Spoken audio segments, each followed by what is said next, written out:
Right, so here I am after the back piece been tack welded on it, and I trim it down to the right size so it sits perfectly nice on the bike now. When I was grinding the top edge, that was welded a little bit from the inside, it was stacked from the inside, so I wanted to make like a chamfer edge on when the two pieces of metal connect to each other, so I can seam weld it on the top and make it completely waterproof, because obviously I don't want any water to get down there. It sits right behind the rear tire, and I just want to waterproof it completely. So I grind like a chamfer edge so I can seam weld it and then grind it off to a perfect 90 degrees angle so it's perfectly square. Done one tack weld and I ran out of welding wire. It's always something typical, right? And it was too late to get a new one anywhere. So I called it a night. This morning I got some new welding wire, 0.6 mil for mild steel. So I'm going to install that, and hopefully today, no issues, no surprises, I can get on with it and finish that piece. Let's do it.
Current state of play after the whole thing's been welded.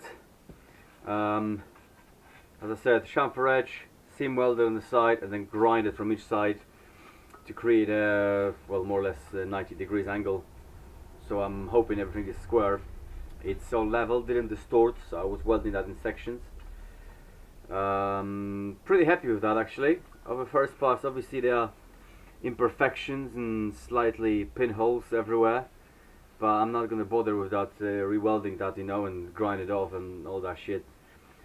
Tiny bit of filler on the sides just to fill the pinholes in here, just like where some oxygen got into the weld, or one over here. Whether you can see that or not, that's a different story, but you got a couple of them. Other than that, I'm very happy with it, and the piece is fucking beef. and it looks like a devil horse as well, so that's a bonus, or a shovel. The other good thing is you can see inside the welds actually penetrated all the way through inside on both ends. Don't know if you can see this, but they are only in the joints, and I wasn't welding that from the inside, this piece anyway.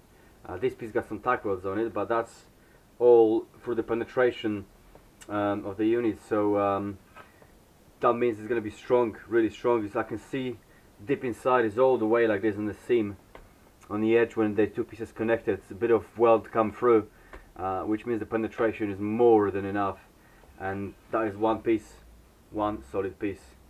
And if that's not going to be strong enough to support my 5S on that subframe section, I don't know what is. Right, let's get it on the bike. Cardboard template, metal finished piece.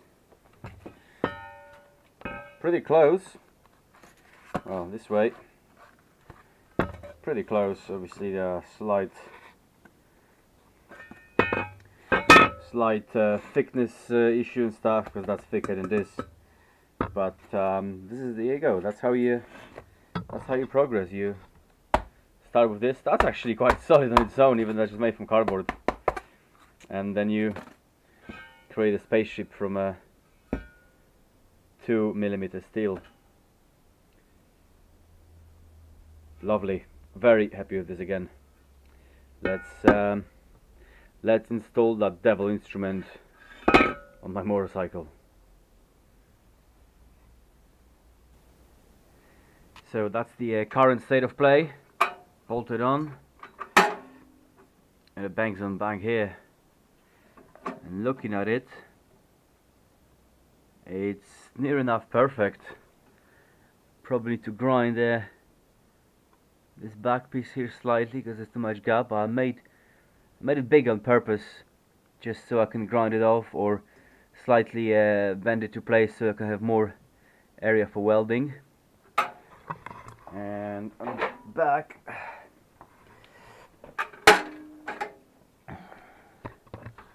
don't know if you can see that okay over there, but that's really good. And well, in my opinion, it is. It sits really nice. And that line, that single kind of box section line, picks up from the frame, goes over the shock, and then just blends into that seat unit. I'm really over the moon with that. I mean, I didn't expect it to look this good from behind, but I'm more than happy with that. Really happy.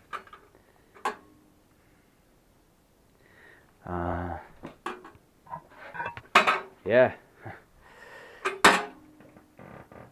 And another thing is this little support bracket for the swing arm, the Sphinx.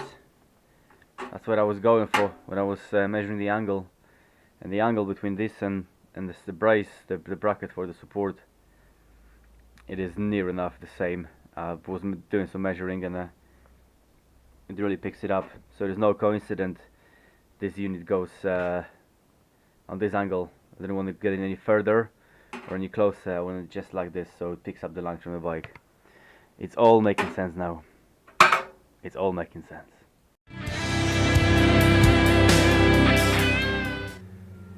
Right, so before I go ahead and attach the brace to the subframe, I want to do a couple of things to strengthen the actual subframe frame structure.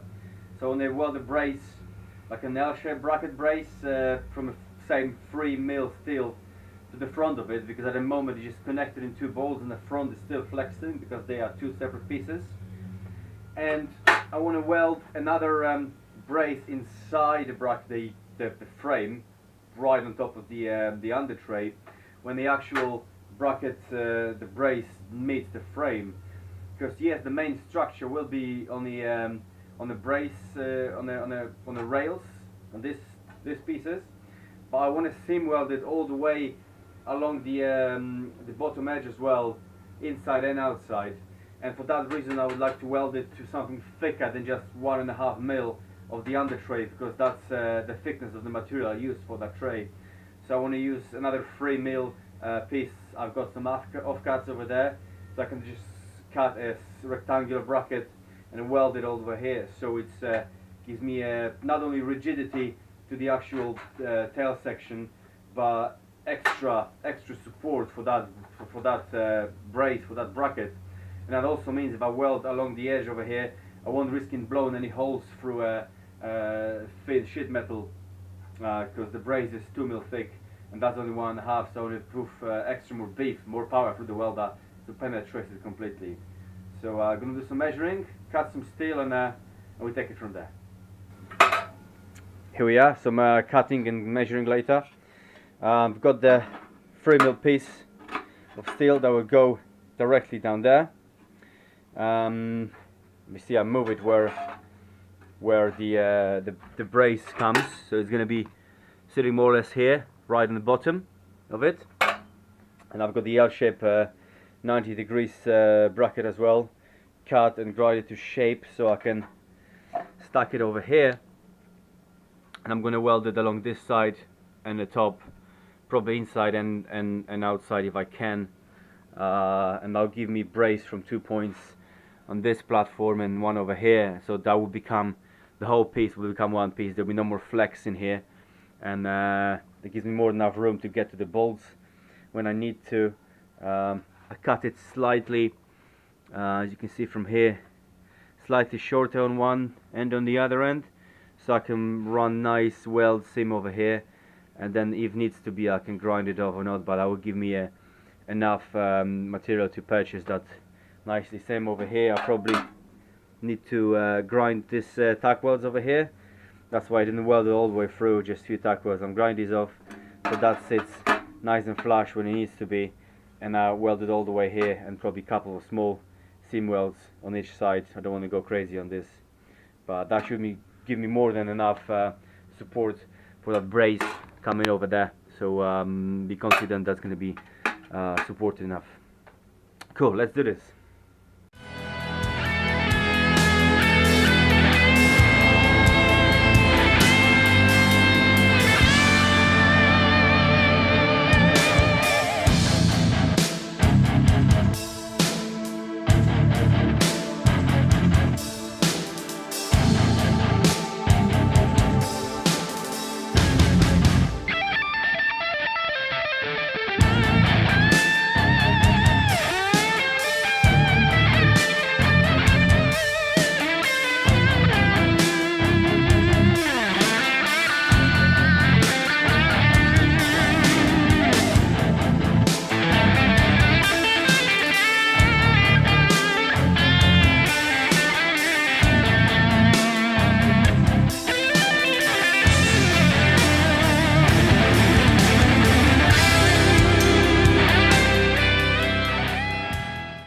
There we go, all braced now.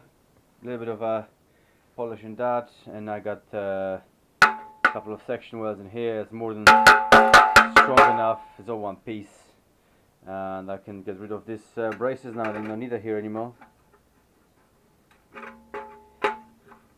They were only temporary brackets anyway. There we go. Grind this off nice and flush, and we're good. Also, I want to get rid of them anyway, because all the wiring is going to go over here, and this is the reason why this brace is flat and not upright, because obviously all the wiring and everything needs to have some room in here. So that is just perfect for giving me enough brace to brace this bad boy over here, and to brace the frame itself as well.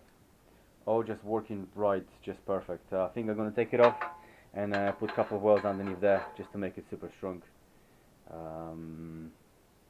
Yeah, so far so good. Rock and roll. So I'm ready to tack it in place while on the bike. Took some final measurements to make sure it's all as it should be. I cut a little like a V shape. I'm not sure you can see this. I grinded like a V shape over here, just on this part and on this part when it actually connects, to the frame so I can fill it up nicely with weld and then grind it off flush. Obviously it's going to be welded underneath over there as a seam weld, and hopefully on this side as well, but just to put the weld inside, I think. Same on the other side. Cut the V shape in here, grind it off, then the weld will fill this in and I can grind it off flush, so hopefully that will become the one single piece from that point. Let's hope that is the case.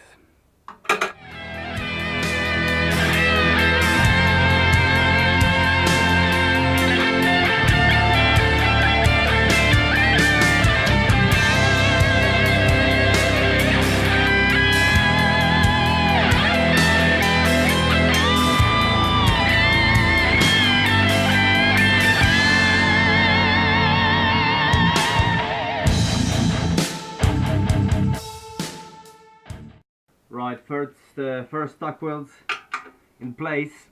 Let's see if we can very carefully take the whole thing as one unit, because I don't know what to expect. So it's the first time I'm taking it off really as one piece, one single conjoined piece.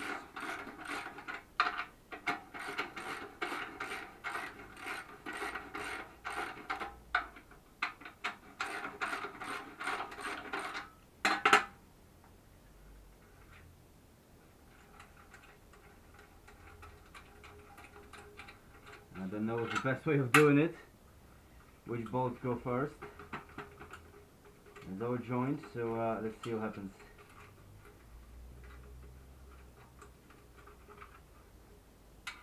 Okay, that's that.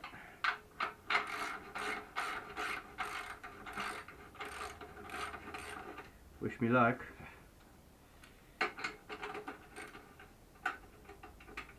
Okay, one more bolt.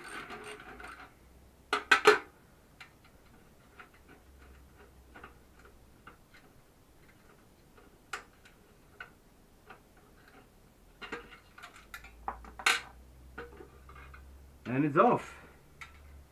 Well, first time ever. Right, I'm gonna put it back in the bike and weld it in place as much as I can so it doesn't distort. And then I'm gonna take it off to weld it completely on the inside, underneath I mean, and all that. So yeah, pretty cool, eh? Okay, let's put it back on. See how easy that is. Quite easy actually. Rest it on the frame. One man job. Put the bolts in.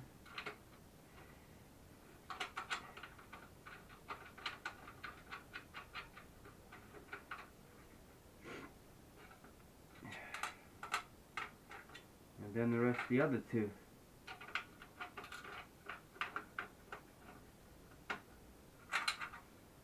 Line them up.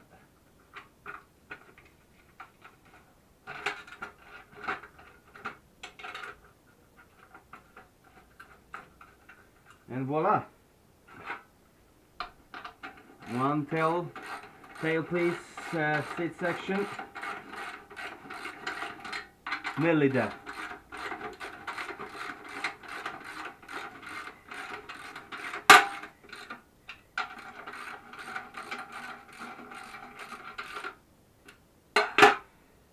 Tie these bad boys up.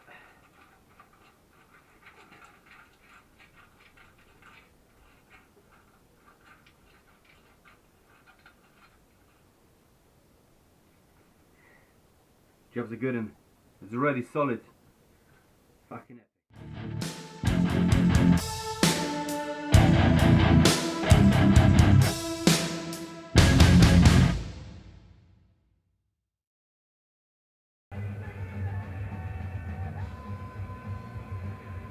Three passes, strong as fuck. Now let's take it off and weld the rest of it.